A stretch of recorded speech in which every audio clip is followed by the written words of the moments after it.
अब ये प्रसंग चल रहा है शंका समाधान,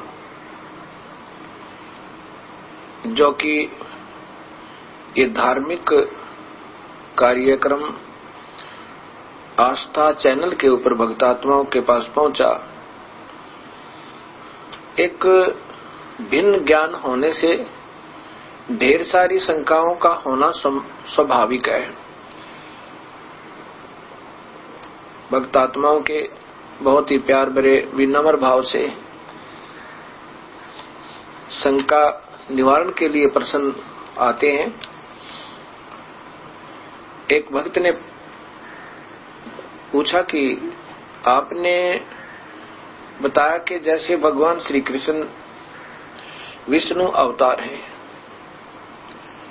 और उन्होंने राजा मोरध्वज के पुत्र ताम्रध्वज को उस ताम्रध्वज के पिताजी और माताजी से ही आरे से 2 भाग करवा के और जीवित कर दिया। बाद में वो बिल्कुल मृत हो गया था। और आप ही ने बताया कि जैसे सुदामा ने भगवान श्री कृष्ण के निमित्त कुछ चावल लेके गए थे, वो भेंट किए थे, और भगवान श्री कृष्ण ने एक दुखी जीव को तुरंत सुखी किया।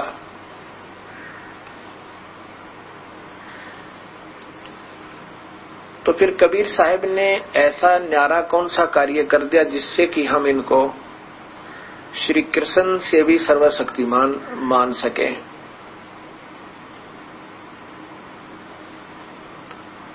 बिल्कुल भक्तात्मा, आपकी जो शंका है बहुत ही अच्छी है।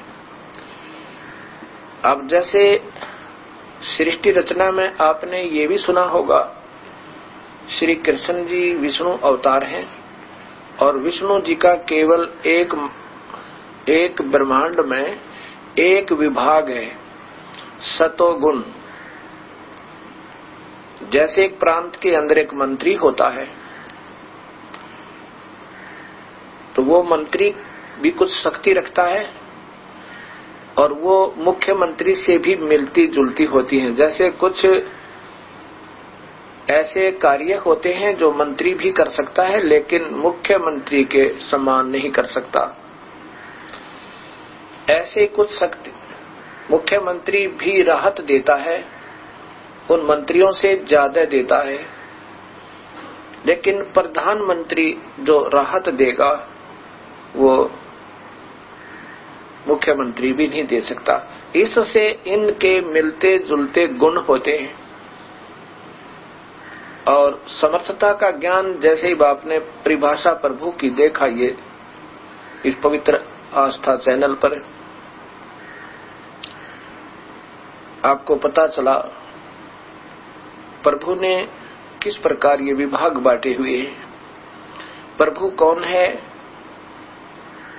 ये सब आपके सामने सचित्र आया। जैसे भगवान श्री कृष्ण ने राजा मोरध्वज के पुत्र ताम्रध्वज को एक लीला करने गए थे, उसमें अर्जुन को साथ लेके और आरे से चिरवा कर और फिर जीवित कर दिया। इतनी पावर इन भगवानों में है, इसमें कोई शक नहीं। उन्होंने जीवित कर दिया।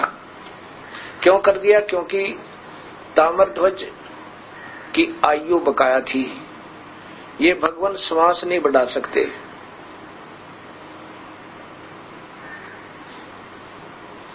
इतनी शक्ति इनके अंदर है कि ये ऐसे बिल्कुल टुकड़े टुकड़े हो गया हो उसको भी जीवित कर सकते हैं। जब तक इनके श्वास है ये श्वास नहीं बढ़ा सकते। और कबीर परमेश्वर श्वास भी बढ़ा सकता। श्वास मीन आयु बढ़ा सकता है, उनका जीवन बढ़ा सकता है, ये जीवन नहीं बढ़ा सकते। जैसे महाभारत के युद्ध में अभिमन्यु चक्रव्यूह के अंदर वीर गति को प्राप्त होता है। अभिमन्यु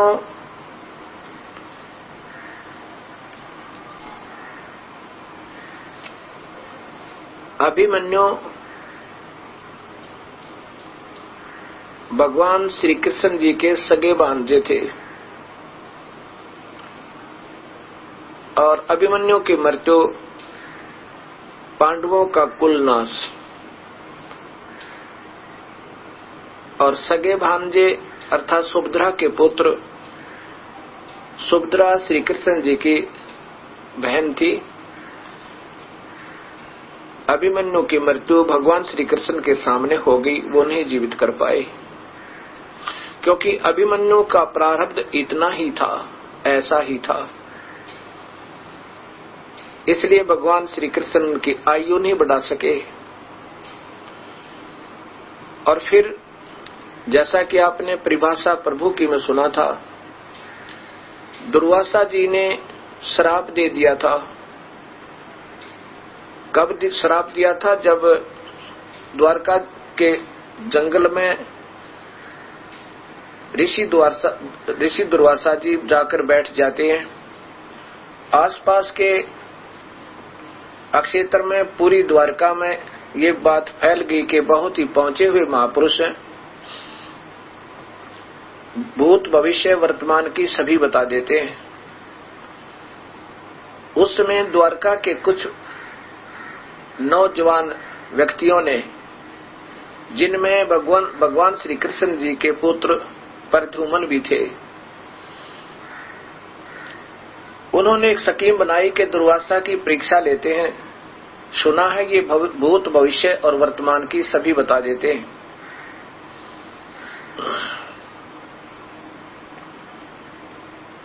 उन्होंने क्या किया? भगवान श्री कृष्ण के पुत्र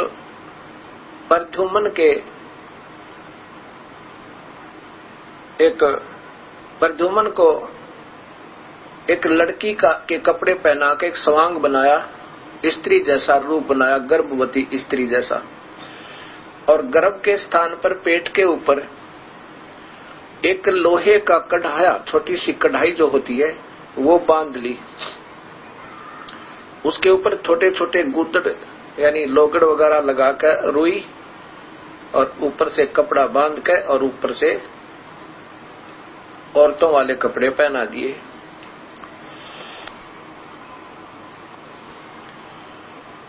और साथ में एक प्रद्युम्न का एक नकली पति बना लिया।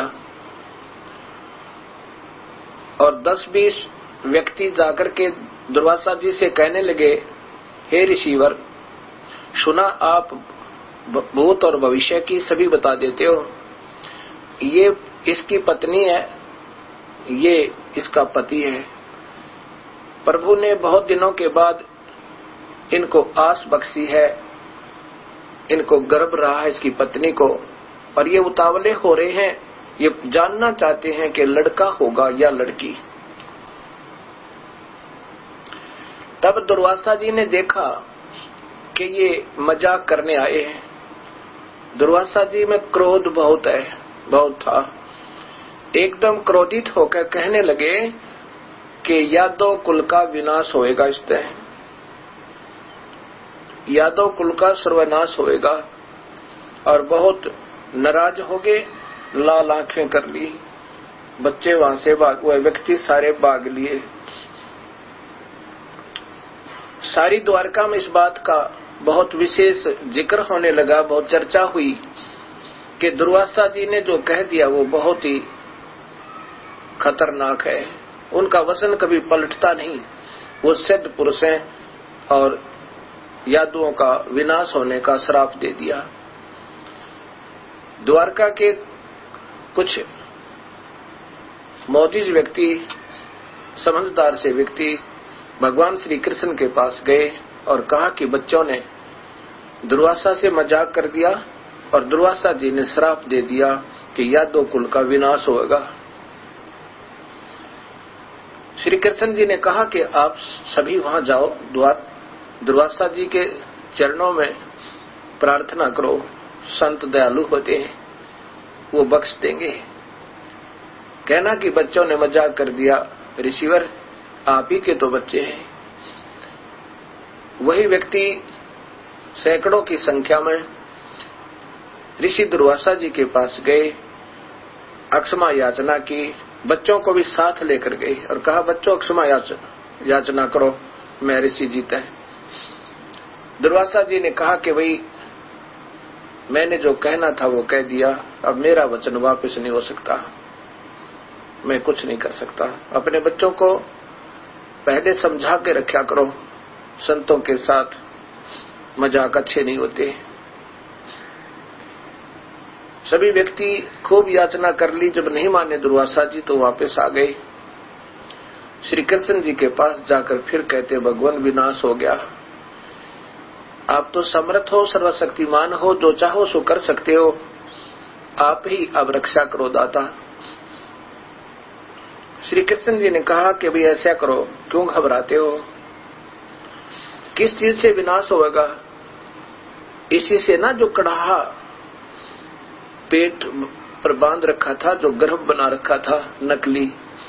सब कहने लगे हाँ जी, ऐसा करो, जो कपड़े पहन रखे थे, बांध रखे थे उसके ऊपर का रुई लोगड़ वगैरह, उनको जला दो और लोहे के कढ़ाई को घिसा घिसा के चूरा बना के और जमुना में बहा दो, ना रहेगा बांस, ना बजेगी बांसुरी। बड़े प्रसन्न हुए सभी, बड़े प्रसन्न हुए। अब बहुत अच्छा तरीका बताया।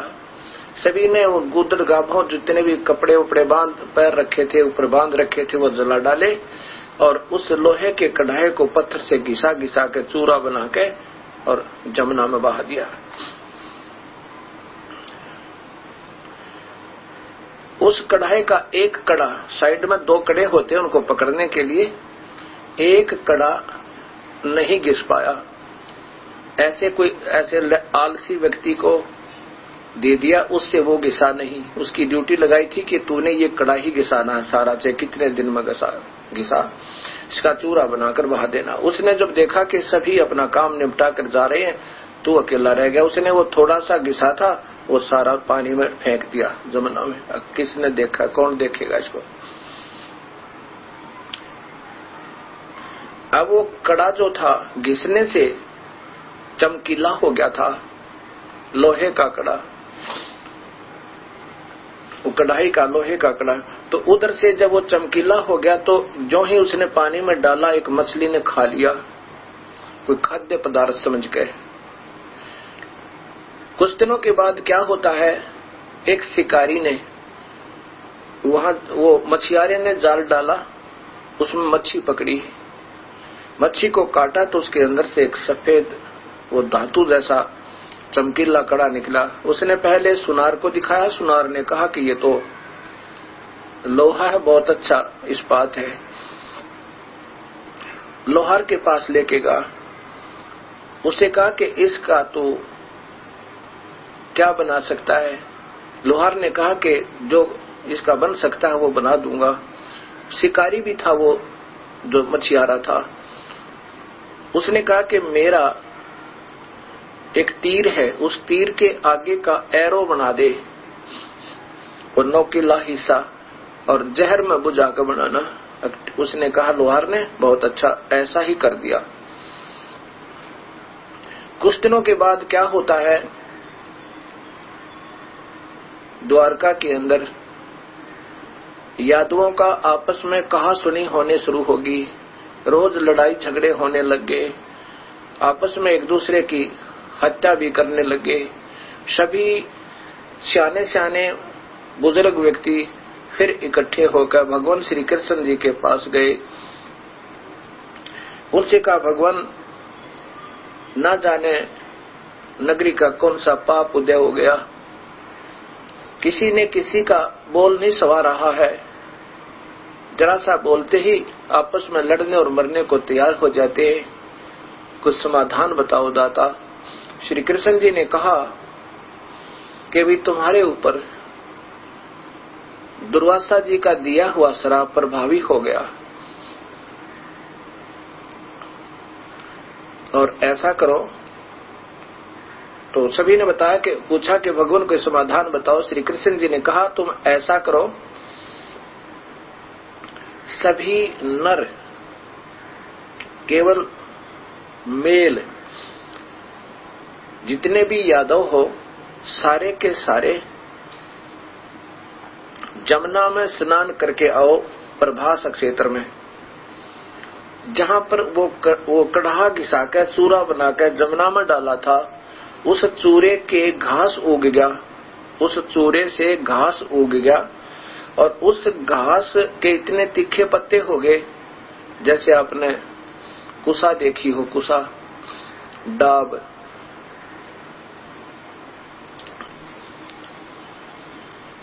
कुसा के बहुत तेज पत्ते होते हैं और यदि उस कुसा का पत्ता कोई उंगली से लपेटा लग जावे और ऐसे खींच लेवे तो आधी उंगली को काट देवे। वो ऐसे जैसे ईख शुगर कैन होता है, इस तरह के पत्ते, चौड़े चौड़े पत्ते का वो घास उग गया उस कढ़ाई के चूरे तय, लोहे के चूर्ण तय। अब यहाँ अब वैज्ञानिक व्यक्ति इस बात को नहीं मान सकते, परमात्मा की यही लीलाएं होती हैं। प्रभु उसी को कहते हैं जो ना चाहे क्या कर दे, जो चाहे सो कर दे। और ऐसी सिद्धियां होती हैं। तो ऐसा वो घास उग गया। सभी यादव स्नान करने के लिए उस क्षेत्र में पहुंच गए जहां पर वो चूरा डाला था कढ़ाई का। सब बच्चों को भी ले गए, नवजात शिशुओं को भी ले गए साथ के, कहीं किसी पर श्राप ना रह जा, किसी पर ये साप ना रह जा। अपने बच्चों को, छोटे छोटे बच्चों को, मतलब नर को सब ले गए। वहां जाकर के आपस में फिर कहा सुनी शुरू होगी, छोटी छोटी बातें, गाली गलोच, क्योंकि पहले से उनका मन मुटाव चल ही रहा था। वहां फिर मुक्का एक दूसरे को मारने लगे। वो घास उखाड़े जो उस चूर्ण से उगा था, लंबा लंबा, उसको उखाड़े ऐसे मार दे, गर्दन के चारों तरफ ऐसे लपेटा आवर, ऐसे खींचते, दो टुकड़े हो जा, गर्दन कट के धड़ से अलग हो जावे। ऐसे 56 करोड़ यादव, जिसमें भगवान श्री कृष्ण के पुत्र और पौत्र भी विनाश में आए। वहां पर भगवान श्री कृष्ण उनकी रक्षा नहीं कर पाए। ये काल का जाल है। इन प्यारी आत्माओं को श्री कृष्ण अर्थात भगवान विष्णु, ब्रह्मा, शिव को भी ये धोखे में रखे, अपना उल्लू सीधा कर लेता है, इन्हीं से तप करवाता है, इनको एटम बम बनवा लेता है और फिर स्वयं उसका प्रयोग करता है। जैसे दुर्वासा जी ने वेदों को पढ़ा और वेदों में पाया कि ओम नाम का जाप और खूब ध्यान यज्ञ करे, क्योंकि वेदों में ऐसा लिखा है कि चौथे यज्ञ जो है वो ध्यान यज्ञ है। और ध्यान यज्ञ जब व्यक्ति करता है तो उसको अन्य यज्ञ नहीं करनी पड़ती, क्योंकि चौथे आश्रम में जब ये प्राणी पहुंच जाता है उसमें ना तो ये द्रव्य यज्ञ कर सकता, ना हवन यज्ञ कर सकता, क्योंकि उसमें घर से बाहर चले जाते थे, वानप्रस्थ हो जाते थे। ऐसा मनु जी ने इस जीवन को 4 हिस्सों में बांट दिया था। तो उसमें उनके पास कोई ऐसा द्रव्य नहीं होता था, धन नहीं होता था जिससे वो ये भंडारा आदि कर सके, धर्म यज्ञ कर सके, हवन कर सके, इसलिए वो ज्यादातर ध्यान लगाते थे। ऐसे दुर्वासा जी ने मेडिटेशन करके, ध्यान करके, ओम नाम का जाप जप के और ओम नाम का जाप पूर्ण परमात्मा का समझ गए, क्योंकि वेदों में यही एक अधूरापन छोड़ा है। महिमा तो गाई है पूर्ण परमात्मा की कि उसकी भक्ति करनी चाहिए, अन्य भक्ति नहीं करे। और अन्य उस परमात्मा की भक्ति छोड़कर नीचे की भक्ति करते हैं। ब्रह्म और पार ब्रह्म की, उनको आत्मघाती लिखा है, आत्महनन, यजुर्वेद के 40वें अध्याय में। और उनसे नीचे की तीनों गुणों ब्रह्मा विष्णु महेश से लेकर नीचे तक की जो करता है वो तो सीधे ही अक्षणिक सुख पाकर तुरंत ही 84 लाख दुनियों में आ जाते हैं। ऐसा गीता जी में भी प्रमाण है 7वें अध्याय के अंदर। इसलिए 7वें अध्याय का 18वें श्लोक में लिखा है कि अर्जुन, ये ज्ञानी आत्मा जिन्होंने ये ज्ञान हुआ कि एक प्रभु की भक्ति करे और नहीं करे किसी की, तीनों गुणों की, रजगुण ब्रह्मा, सतगुण विष्णु, तमगुण शिव जी, और इनसे नीचे की कोई भक्ति देवी देवताओं की ठीक करे, वो तो ज्ञानी हुआ। और ज्ञानी को मैं बहुत प्रिय हूं क्योंकि उसको ज्ञान हो गया कि एक प्रभु की भक्ति करनी चाहिए, इसलिए वो मेरी भक्ति करते हैं। लेकिन वो मेरी ही घटिया अनुत्तम गति में, मेरे द्वारा दी जाने वाली राहत में ही सीमित रहे, घटिया अश्रेष्ठ, क्योंकि उनको पूर्ण परमात्मा का सत नाम नहीं मिला, सच्चा नाम नहीं मिला। ऐसा इससे ये भी सिद्ध होता है। दुर्वासा जी ने ऐसे तप किया और फिर काल ने, इस ब्रह्म ने, क्षर पुरुष ने उसका दुरुपयोग किया, 56 करोड़ यादव का विनाश करवा दिया। भगवान श्री कृष्ण कोई रक्षा नहीं कर सके। और फिर स्वयं भगवान श्री कृष्ण के पैर में उसी शिकारी ने, जिसने अपने तीर का आगे का जो एरो बनवाया था, हिस्सा वो बनवाया था, तीर बनवाया था, विषाक्त उस कड़े के लोहे तय जहर में बुझा गए और वो भगवान श्री कृष्ण के पैर में प्रभास क्षेत्र में मारा था। वो शिकार ढूंढता हुआ घूम रहा था, सारा दिन उसको कोई प्राणी नहीं मिला जिसको वो शिकार बना सके, अर्थात वो कोई मृग वगैरह नहीं मिले उसको। तब वो घूम रहा था, भगवान श्री कृष्ण जी को ये पता लग गया था कि यादव का विनाश हो चुका है, और जाकर के प्रभास क्षेत्र में ही एक वृक्ष के नीचे लेट जाते हैं। ऐसे अपने पैर को दूसरे पैर के घुटने पर रखकर, ऐसे सामने ये पैर का पंजा दिखाई दे रहा था, तलवा दिखाई देता। उस तलवे में, भगवान श्री कृष्ण के तलवे में एक पद्म था, और पद्म ऐसा चिमक रहा था जैसे कोई 100 वाट का बल्ब दिन के अंदर दिखाई देवे। उसका निशान सा दिखाई देता है कि कोई वस्तु चमकीली है। ऐसे वृक्षों की झुरमट के अंदर से, यानी उनकी टहनियों के जो जमीन पर टिकी हुई थी, उनके अंदर से वो चमक दिखाई दी उस शिकारी ने। उसने सोचा कोई मृग बैठा है, उसकी आंख न दिखाई दे रही है। मृग की आंख समझ के उस पद्म का निशाना लेकर भगवान श्री कृष्ण के पैर में तीर लगा दिया। और भगवान श्री कृष्ण ने जब दर्द से कराहट की तो उस समय शिकारी ने देखा कि ये तो कोई व्यक्ति मर गया। आगे आकर देखता है द्वारकाधीश श्री कृष्ण जी तड़प रहे हैं। जब चरणों में गिर के वो बहेलिया, बालिया नाम का बहेलिया, रोता है, गिड़गिड़ाता है कि हे राजन, मुझसे धोखा हो गया। आपके पैर में कोई चमकीली वस्तु है और जिसके मैंने सोचा कोई मृग बैठा है और मैंने धोखे से तीर मार दिया। दाता, ये जहर में बुझा हुआ है, ये मालिक मुझे माफ करना। श्री कृष्ण जी ने कहा कि बहेलिया, बालिया नाम था उसका भी, बालिया, तेरा और मेरा ये कोई पिछले जन्म का हिसाब है भाई, अब मैं बराबर कर चला। उस समय वो शिकारी कहता है, भगवान आप द्वारका के राजा, मैं एक जंगली व्यक्ति, गरीब व्यक्ति, आपका और मेरा क्या हिसाब था। श्री कृष्ण जी ने कहा कि पिछले त्रेता युग में आप तो थे सुग्रीव के भाई बाली और मैं था रामचंद्र, दशरथ पुत्र रामचंद्र, और उस समय मैंने आपको एक वृक्ष की ओट लेकर मारा था, आपका वध किया था। तब आपने पूछा था कि ये मेरा बदला कब दोगे, आपने धोखा किया मेरे साथ। तब मैंने ये वायदा किया था कि तेरे द्वापर युग में इसका बदला दूंगा, और अब भाई मैं अपना बदला दे चुका हूं। अब यहां विचार कीजिएगा भक्तात्माओं, ये काल जो है ये सभी को यूं नचा रहा है।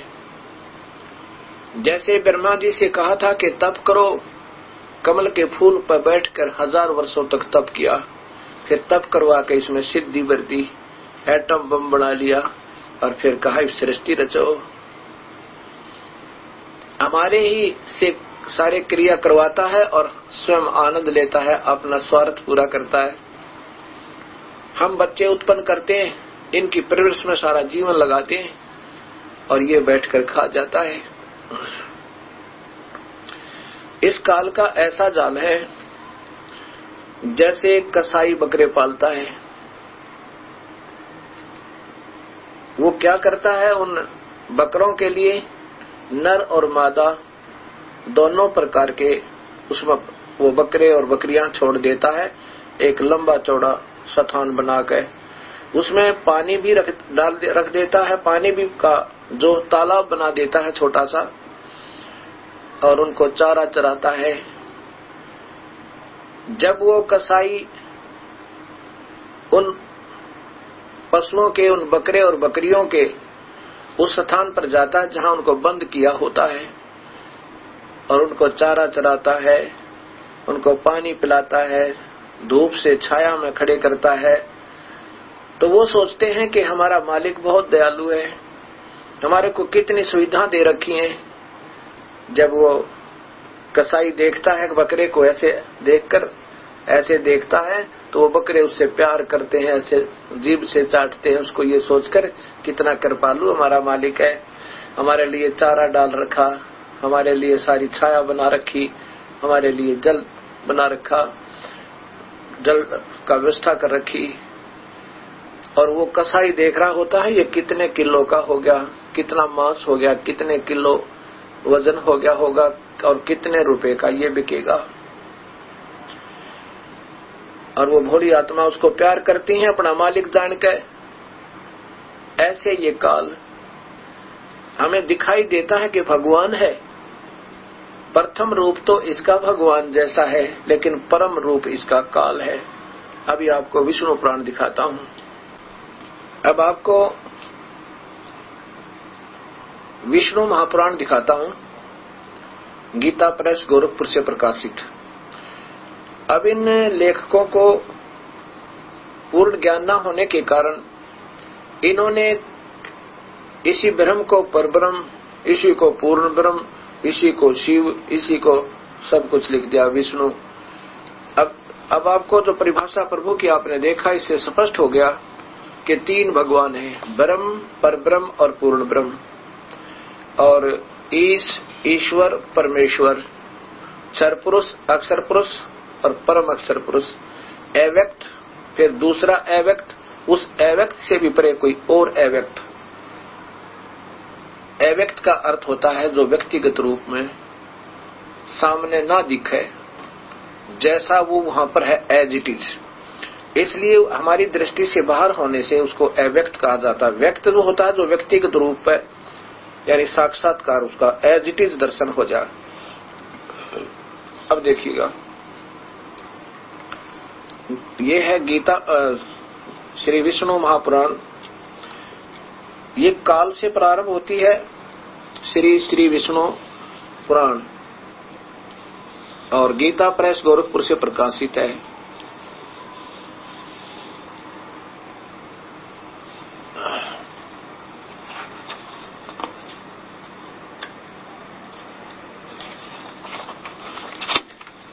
इनके लेखक हैं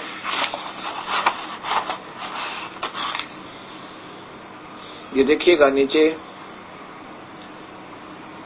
श्री अनुवादक हैं श्री मणिलाल गुप्त, और गीता प्रेस गोरखपुर से प्रकाशित है।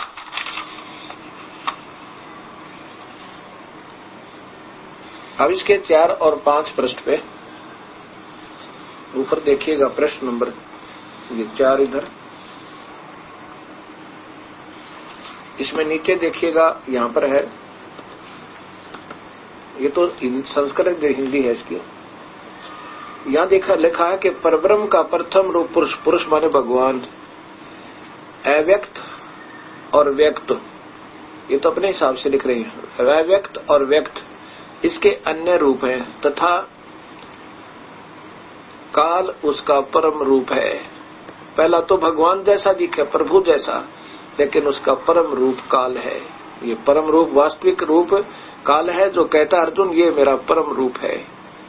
नीचे देखिए, भगवान विष्णु जो व्यक्त, वह तो परब्रह्म कह रहे थे, अब विष्णु, भगवान विष्णु जो व्यक्त अव्यक्त पुरुष काल रूप से स्थित है, इसे इनकी बालवत क्रीड़ा ही समझो। और यहां देखिएगा, हे द्विज, काल रूप भगवान अनादि हैं, इनका अंत नहीं है, इसलिए संसार की उत्पत्ति, स्थिति, प्रलय भी कभी नहीं रुकते। पुरुष के प्रकृति से पृथक हो जाने पर विष्णु भगवान का काल रूप परिवर्तित होता है।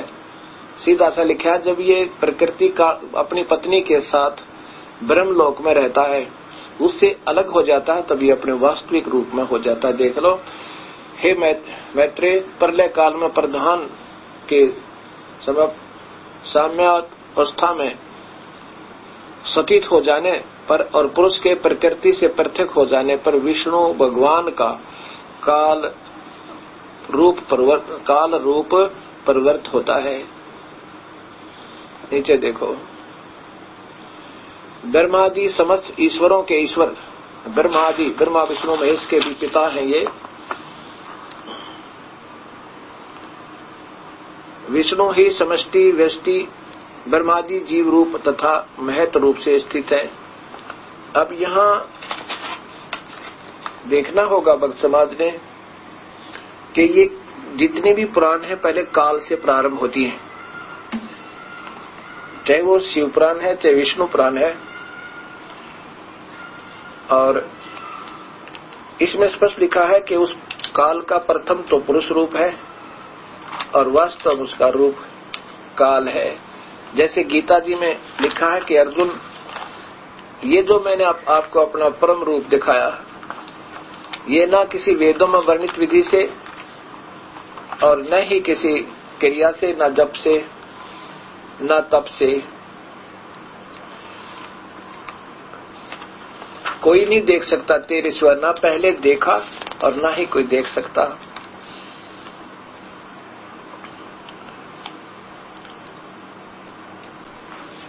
इसी का प्रमाण आपको शिव पुराण में देता हूं, गीता प्रेस गोरखपुर से प्रकाशित।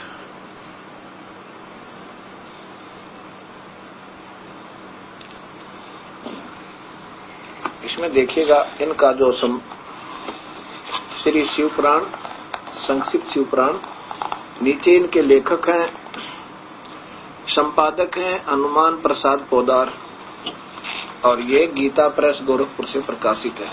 मुद्रक हैं गीता प्रेस गोरखपुर। इनके ये प्रश्न नंबर देखिएगा इधर 100 और 101 पर, यहां से प्रारंभ होता है।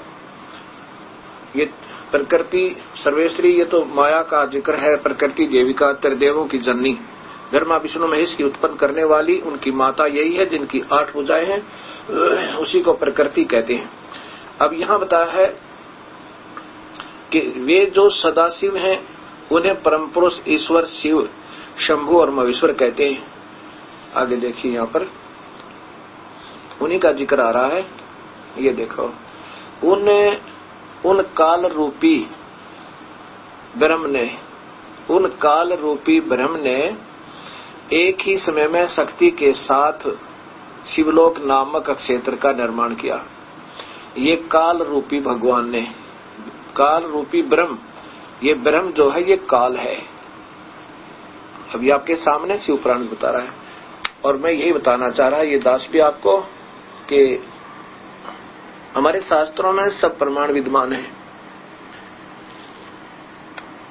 एक बार तो सब भक्तात्मा जो प्रथम बार देखेंगी तो बहुत बुरा लगूंगा, आपको ऐसा लग रहा होगा कि ये तो बहुत संत नादान लगे, हर समय एक दूसरे की क्रिटिसाइज ही करता रहता है कि नहीं। आपको एक क्रिटिसाइज नहीं लगेगी यदि आप इस परिभाषा प्रभु की ये शंका समाधान को भी देखते रहोगे। कुछ दिनों के बाद आप स्वयं महसूस करोगे कि हम गलत सोच रहे थे। मेरा कोई उद्देश्य नहीं किसी को बड़ा और छोटा बताने का, ना ही मेरी औकात है। मैं तो एक बहुत तुच्छ बुद्धि का जीव हूँ, आज भी हूँ। मैं तो सिर्फ आपके सामने शास्त्र दिखा रहा हूँ और एज ए टेप रिकॉर्डर इनको कुछ पढ़ रखा है, कुछ याद कर रखा है, कुछ आपको दिखा रहा हूँ एज इट इज। मेरा तो इतना ही कार्य है। और हो सकता है कोई दास ने कोई टिप्पणी ऐसी कर दी हो, क्योंकि मैं भी दुखी था, तलाश थी प्रभु की। और इन संतों के जो पढ़ते थे इनके अपने बनाए हुए वेद और गीता को छोड़कर गीता का सरलार्थ भी ढंग से नहीं कर पाए थे और ना ही वेदों को ढंग से सरलार्थ हो पाया। इसलिए वहां तक तो हम बहुत देर में जाते। पहले तो ये सोचा करते थे कि इन महात्माओं ने, संतों ने, जिन्होंने अपने अपने अनुभव बनाए हैं, उनसे कुछ ले लें, क्योंकि हमारा इतनी हिम्मत नहीं इतने बड़े वेदों को और गीता जी को हम उनका सरलार्थ समझ सकें, उनका भावार्थ समझ सकें। जिस भी संत की लेखनी सब लेख देखा करते थे, वो ना जाने कहां से शुरू करते थे और कहां छोड़ देते थे, कोई उसका सिर और पैर नहीं मिलता था। अब जब इस दास के ऊपर कृपा हुई मेरे परम पूज्य भगवान तुल्य मेरे गुरुदेव की, अब याद करता हूं उस दिन को ही। परमेश्वर वो शुभ दिन कैसे आया, कैसे रजा करी दाता आपने। ये मेरे परम पूज्य गुरुदेव जी, उस समय ये दास जूनियर इंजीनियर की नौकरी करता था और लगभग 5 वर्ष हो गए थे उपदेश लिए ने।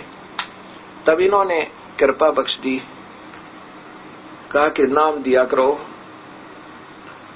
इस परमेश्वर तुल्य संत ने इस दास के ऊपर कृपा की। मेरे पूज्य गुरुदेव जी का नाम है स्वामी रामदेवानंद जी महाराज। इस दास को आदेश दिया कि आप उपदेश दिया करो और कहा था कि मैं तेरे साथ रहूंगा, दूर नहीं जाऊंगा, हरदम तेरे सिर पे रहूंगा। उस दिन के बाद ये दिन याद रहता है प्रभु कैसे रजा करी। उस समय इस गुरुदेव जी की आयु लगभग 113 वर्ष की थी। अपने जीवन का सारा ही सारे जीवन का इस दास के ऊपर उलेट दिया। कहते हैं गुरु मेहर करे तो कागा से हंस बना दे। हम तो कव्वे थे, कोई भला बुरा नहीं देखा करते थे, हमें हंस बना दिया। और आज उन्हीं के आशीर्वाद का यह प्रमाण है कि सब भक्तात्माओं के सामने ये प्रभु की सत्य कथा आ रही है।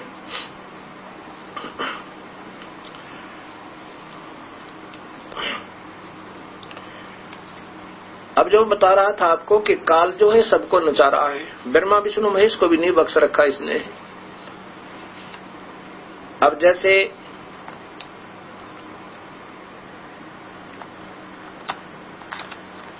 आपने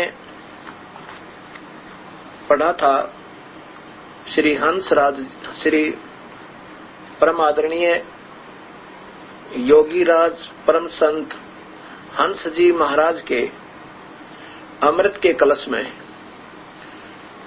उन्होंने लिखा है कि अर्जुन ने भगवान श्री कृष्ण के आदेश अनुसार कार्य किया और वो निर्लेप हो गए। युद्ध भी किया, भजन भी किया, फिर उनको कोई कर्म नहीं लगा, वो निर्लेप हुए।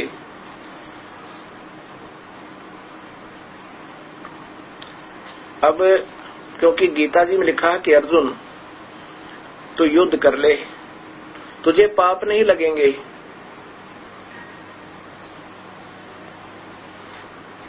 ये सर्वविदित है।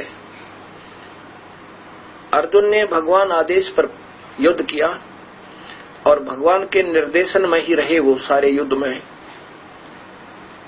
युद्ध के बाद जब पांडव विजयी हुए और कौरवों की पराजय होगी, उसमें युधिष्ठिर जी को राजगद्दी दे दी भगवान श्री कृष्ण ने और स्वयं द्वारका चले गए। कुछ दिनों के बाद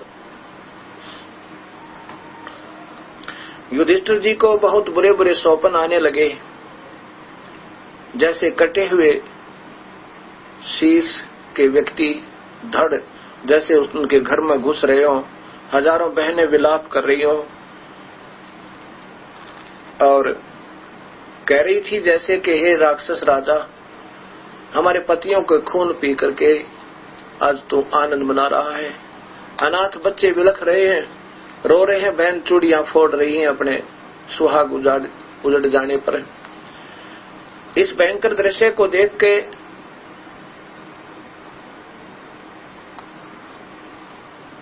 युधिष्ठिर जी बेचैन होकर बैठ जाते हैं। द्रौपदी ने देखा और पूछा कि क्या कारण है आपकी बेचैनी का। नहीं बताया, कहा आप सो जाओ, कोई ऐसी बात नहीं, राजकाज में ऐसे ही चलता रहता है। 2 दिन 3 दिन 4 दिन जब द्रौपदी ने देखा और उसका कोई कारण नहीं जान पाई, तब अर्जुन से कहा और चारों पांडवों से कहा कि तुम्हारे भैया पर कोई आपत्ति है, वो बताना नहीं चाह रहे, उनको कोई समस्या है, आप पूछो, नहीं तो वो ना खाना खा रहे हैं ना ढंग से सो रहे हैं, वो हानि हो जाएगी, वो मर सकते हैं। चारों पांडवों ने जाकर के कहा युधिष्ठिर जी से कि भैया क्या आप हमें अपना भाई नहीं मानते। युधिष्ठिर ने कहा ऐसा कैसे कहा आपने कि मैं आपको अपना भाई नहीं मानता। युधिष्ठिर के मन में आया कि कहीं मैं राजगद्दी पर बैठा हूं, कहीं भाइयों के मन में ये ना आ गई हो कि मैंने इनको अनदेखा करना शुरू कर दिया है। आंखों में पानी भरकर युधिष्ठिर कहता है कि क्या बात है अर्जुन, भीम, नकुल और सहदेव, क्या मेरे प्यार में कोई फर्क पड़ गया आपके प्रति। उन्होंने कहा नहीं, प्यार तो आपका बढ़ गया और ज्यादा हमारे प्रति, परंतु आप रात को सो नहीं रहे, हमारे को द्रौपदी ने बताया है, और ना ढंग से खाना खा रहे हो, ये कारण क्या है बेचैनी का। यदि आप हमें नहीं बताओगे तो आप हमें अपना भाई नहीं मानते, हमसे कुछ छुपाए रहते हो। युधिष्ठिर ने सोचा था कि मैं तो दुखी हूं, क्यों भैया बच्चों को भी दुखी किया, अपने छोटे भाइयों को, अब क्या बताऊं इनको। फिर बताना पड़ा, विवश होकर कहा भैया क्या बताऊं, ऐसे बुरे बुरे स्वप्न आते हैं जैसे बगैर शीश के धड़ धड़ अपने घर में घुस रहे हैं, जबरदस्ती हाहाकार मची हुई है, बहनें अपनी चूड़ियां फोड़ रही हैं, अनाथ बच्चे अपने पिता को जो फौज में थे उनको याद करके रो रहे हों, और उनकी माताएं उन वीरगति को प्राप्त सैनिकों की पत्नियां कह रही हों कि क्या मिल गया राक्षस राजा, तूने हमारे पतियों का खून पी गए, मेरा बेचैनी बहुत होगी, मैं बहुत दुखी हूं। तब सभी ने एक राय बनाई कि भगवान श्री कृष्ण अपने गुरुदेव हैं, क्योंकि द्रोणाचार्य जो था उसके अंदर पक्षपात का रवैया देखकर उन्होंने श्री कृष्ण जी को अपना गुरु बना लिया था। कहा कि चलो श्री कृष्ण जी के पास द्वारका चलते हैं, उनसे कारण भी और समाधान भी पूछेंगे, वो तो जान ही जान है। भगवान श्री कृष्ण के पास पांचों पांडव पहुंच जाते हैं। कुशल मंगल के बाद श्री कृष्ण जी ने आने का कारण पूछा, तब अर्जुन ने बताया कि भगवान भैया को रात्रि के समय बहुत बुरे बुरे स्वप्न आ रहे हैं, सो नहीं पा रहे हैं, बेचैन है, ना कुछ खाना खा रहे हैं ढंग से, बहुत बुरा हाल हो गया है, बहुत दुर्बल हो गए हैं, ये क्या कारण है भगवान, कारण तथा उसका समाधान भी बताइए। श्री कृष्ण जी ने कहा कि जो युद्ध में तुमने पाप किए हैं, बंधुघात किया, वो तुम्हें दुखदाई हो रहा है। अब अर्जुन को इस बात का बड़ा धक्का लगा कि जब गीता जी का ज्ञान मुझे दे रहे थे उस समय कह रहे थे प्रभु के तुझे कोई पाप नहीं लगेगा अर्जुन, तू तो निमित्त बन जा और युद्ध कर ले। और अब भगवान कह रहे हैं कि युद्ध में किए हुए पाप तुम्हें दुखी कर रहे हैं। एकदम अर्जुन हक्का बक्का रह गया कि आज भगवान क्या कह रहे हैं, लेकिन उस समय नहीं बोल पाया, जुबान नहीं खुली उसकी। क्यों नहीं खुली? इसलिए कि यदि मैं अब पूछूंगा भगवंत कि आप युद्ध के दौरान उस गीता जी का ज्ञान देते समय क्या कह रहे थे भगवान, कह रहे थे कि आपको पाप नहीं लगेगा अर्जुन, तो युद्ध कर ले, मैंने तो ये सब मार रखे हैं, तू ना लड़ेगा तो भी मैंने मार देना है, ये तो मैंने पहले ही मार रखे हैं, चिंता ना करें। इस ढंग से नहीं बोले कि भैया ये सोचेगा युधिष्ठिर के। अब ये वाद विवाद शुरू कर दिया श्री कृष्ण जी से अर्जुन ने, क्योंकि श्री कृष्ण जी ने बताया कि तुम एक अश्वमेध यज्ञ करो, और जिसमें उस समय करोड़ों रुपया खर्च होना था, आज तो अरबों हो जावे, अरबों रुपया, करोड़ों रुपया खर्च होना था। क्या बताया था कि अश्वमेध यज्ञ करो और एक पंचायन, पंच आनन, पंचमुखी एक शंख अलग से एक सुसज्जित स्टेज बना के रखना और एक यज्ञ करो। जब वो धर्म यज्ञ संपूर्ण होगी, भंडारा होगा पूरा, उसमें अपने आप ये शंख बजेगा। ये शंख आवाज स्वयं करेगा। जब ये शंख आवाज करेगा तो समझ लेना तुम्हारी यज्ञ संपूर्ण हुई, और यदि शंख आवाज नहीं करेगा तो समझो तुम्हारी यज्ञ संपूर्ण नहीं हुई और आपत्ति नहीं टलेगी। अब इस बात को देखकर कि उसमें करोड़ों रुपया खर्च होना था, अर्जुन ने अपनी जुबान को लॉक लगा दिया, ताला लगा लिया कि यदि अब भगवान को टोकूंगा, कहूंगा कि भगवान आप क्या कह रहे थे गीता जी में कि तुम्हें कोई पाप नहीं लगेगा अर्जुन, तो युद्ध कर ले, मैं तो निमित्त मात्र है। और अब मैं कह दूंगा कि आप अपनी जुबान को संभालो, भगवान उस दिन क्या कहा था, मैं युद्ध करने से मना करूं था। अर्जुन ने कह दिया था कि भगवान हम भिक्षा मांग करके अपना गुजारा कर लेंगे, युद्ध नहीं करूंगा। मैं चाहता हूं कि ये दुर्योधन मुझे निहत्थे को मार डाले और मेरी मृत्यु ये महाभारत का अनर्थ बच जाना। और उस समय भगवान आपने मुझे लड़ाया कह करके कि तू क्षत्रिय है, क्षत्रिय का धर्म नहीं है, युद्ध के मैदान से दूर हो जा, उल्टा हट जावे। तो अब अगर मैंने टोक दिया तो युधिष्ठिर को इस बात की ठेस पहुंचेगी और ये यज्ञ नहीं करवाएगा, ये मर सकता है, फिर पैसा नहीं लगाएगा, मेरे भाई का दुख निवारण नहीं होगा यदि मैं अब भगवान से वाद विवाद करूंगा। तय ये सोचकर करबद्ध होकर कहा कि भगवान जो कहोगे वैसे ही करेंगे, आप हमारे साथ रहना। श्री कृष्ण जी ने कहा कि मैं वहीं आऊंगा, क्योंकि गुरु थे उनके, और कहते हैं गुरु बिन हवन यज्ञ नहीं की जाए, गुरु बिन होम यज्ञ नहीं की जाए, गुरु की आज्ञा माहे रही जाए। श्री कृष्ण जी वहां पर उपस्थित हुए और उसमें यज्ञ की तैयारी हुई। उसमें एक शंख रख दिया अलग से सुसज्जित स्टेज का ऊपर, और उसमें 33 करोड़ देवता, 88,000 ऋषि, 9 नाथ 84 सिद्ध, ये दुर्वासा जैसी, वशिष्ठ मुनि जैसी तोब, ये महापुरुष भी विराजमान थे। 9 नाथ गोरखनाथ जैसे महापुरुष भी विराजमान थे, और स्वयं भगवान श्री कृष्ण और ब्रह्मा विष्णु महेश भी तीनों अपना रूप बदल कर वहां पर आए हुए थे। 33 करोड़ देवता, 88,000 ऋषि। भंडारा प्रारंभ हुआ, सबने भोजन पा लिया, शंख नहीं बजा। उस समय युधिष्ठिर ने भगवान श्री कृष्ण जी से कहा कि हे भगवान, हम बहुत पापी प्राणी हैं, हमारा यज्ञ पूर्ण नहीं हो सकता, हमने तो जुल्म कर रखा है। मुझे याद आ रही है वो युद्ध के दृश्य दिखाई दे रहे हैं, हाहाकार मची हुई थी, खून की नदी बहगी थी, दाता हमारे ये संकट नहीं टल सकते।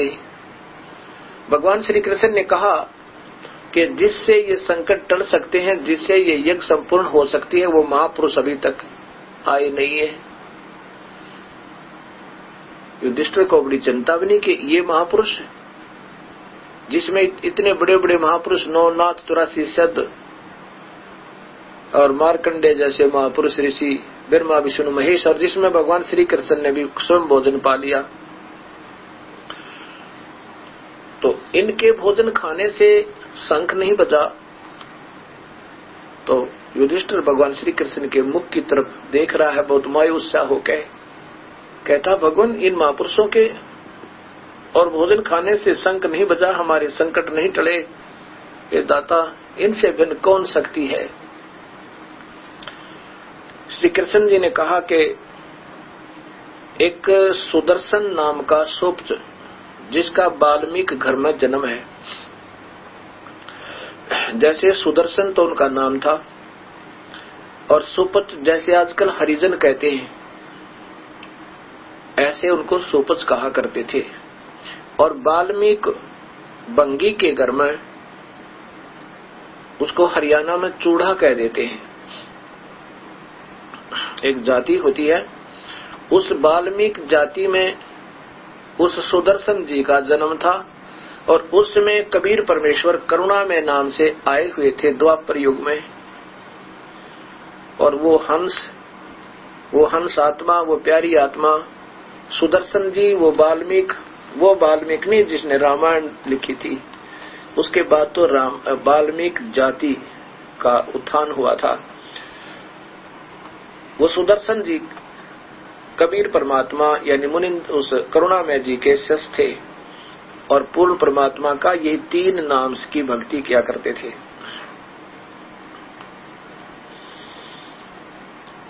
वो उनका शिष्य था। भगवान श्री कृष्ण ने मालूम था ये कभी झूठ नहीं बोला करते, सच बताते, और बाकी ये काल के अधीन है, वो क्रियाएं काल फिर अपने हिसाब से करवाता रहता है। श्री कृष्ण जी ने कहा कि एक सुदर्शन नाम के सोप्च ऐसे ऐसे दिल्ली के इस तरफ रहते हैं, वो क्यों नहीं वो आए तो ये शंख बजाए। तब युधिष्ठिर ने कहा कि हमने भीम का उधर जाने का भीम को कहा था, और ये सबको आमंत्रित करके आया है। पता करते हैं कि उन्होंने उस महापुरुष को आमंत्रित किया या नहीं किया। भीम से पूछा कि आपने उस सुदर्शन नाम के सुपच को आमंत्रित किया या नहीं किया, उस महापुरुष को, महात्मा जी को। भीम ने बताया कि मैंने आमंत्रित तो किया था, लेकिन वो तो बहुत कुबोल बोल रहा था, वो कुछ शब्द कहने लगा, मुझे बड़ा गुस्सा आ गया उस पर। श्री कृष्ण जी ने कहा क्या कहा उन्होंने, जरा बताइए एक बार। भीम ने कहा कि मैंने जब उन महापुरुषों से कहा कि हे महात्मा जी, मैं राजा युधिष्ठिर का, इंद्रप्रस्थ के राजा युधिष्ठिर जी का भाई हूं, भीमसेन मेरा नाम है, और आपको आमंत्रित करने आया हूं, कृपा हमारी यज्ञ में दर्शन दीजिए। तब सुदर्शन जी ने क्या कहा, भीम ने बताया कि वो कहने लगा कि भीम तुम तो अन्यायी और पापी आत्मा हो।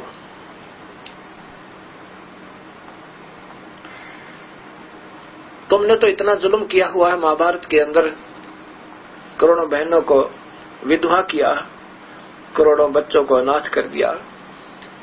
उन बहनों की आंसू नहीं सूखी है अभी तक अपने पतियों की याद में। उन अनाथ बच्चों को अभी तक अपने पिता की आने की उम्मीद है, पापा आएंगे, हमारे लिए वस्त्र लाएंगे, हमारे लिए केले लाएंगे। उन बच्चों की ये मासूम बातें सुनकर वो उनकी माएं बार बार रो रही हैं, टक्कर मार रही हैं, और तुम मौज मार रहे हो। तुम्हारे पाप के अन्न को जो खाएगा सीधा नरक जाएगा।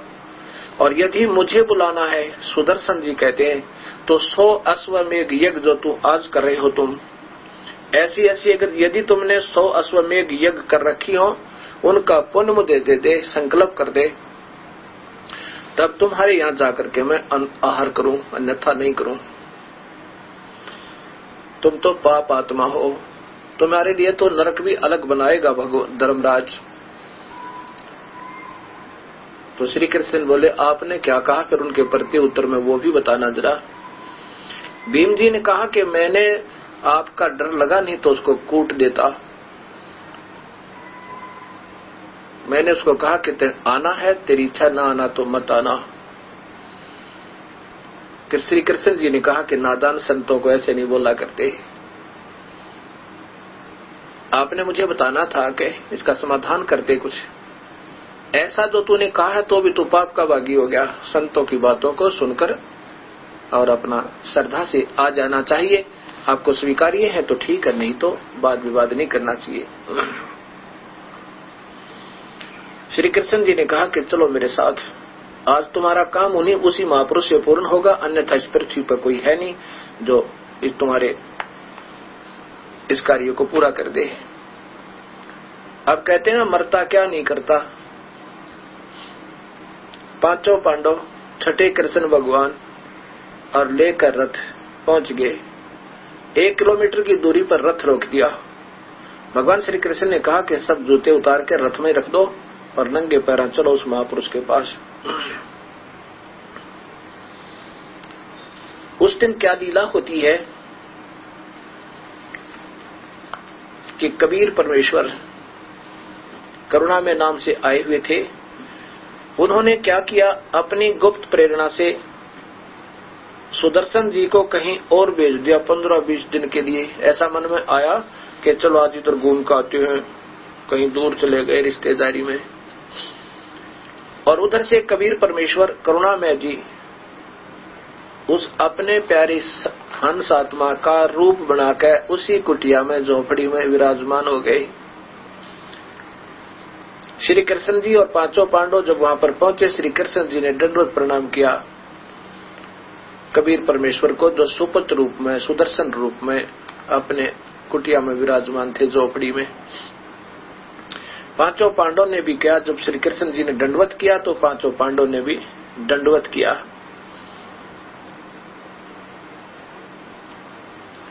सुदर्शन जी ने खड़ा होकर कहा, हे भगवान, हे त्रिलोकीनाथ, आज कैसे दर्शन दिए। अब मैं सुदर्शन ही कहूंगा क्योंकि वो कबीर परमात्मा स्वयं महिमा नहीं चाहते, वो तो हमारे जैसे दासों को महिमा दे जाते हैं और आप गुप्त रहते हैं। करे करा वैसा ही अमन में लहर उठा और दादू से तरजीव का वो आप बगल हो जा।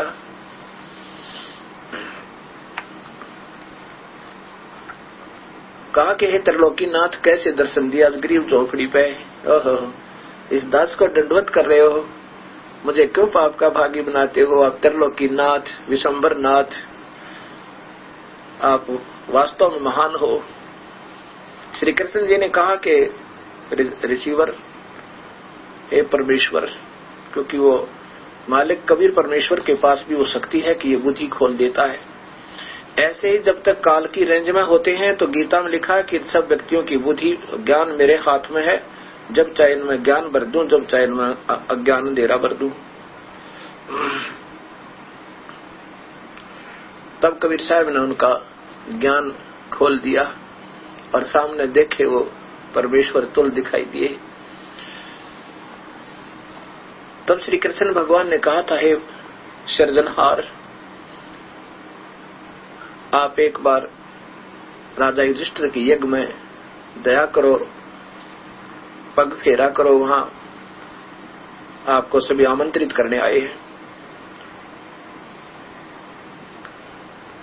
सुदर्शन जी ने कहा कि मैंने इस भीम को, क्योंकि वो सबसे मोटा तगड़ा अलग दिखाई दे रहा है, मैंने इस भक्त जी से कहा था वो मेरी शर्त पूरी कर दे। तो क्या कहा था कि 100 अश्वमेघ यज्ञ का फल मुझे दो तो मैं तुम्हारे साथ चलूं, नहीं तो नहीं। श्री कृष्ण जी ने कहा कि हे परमेश्वर, आप तो चारों युग में आते हो, आप तो चारों युग में आते हो,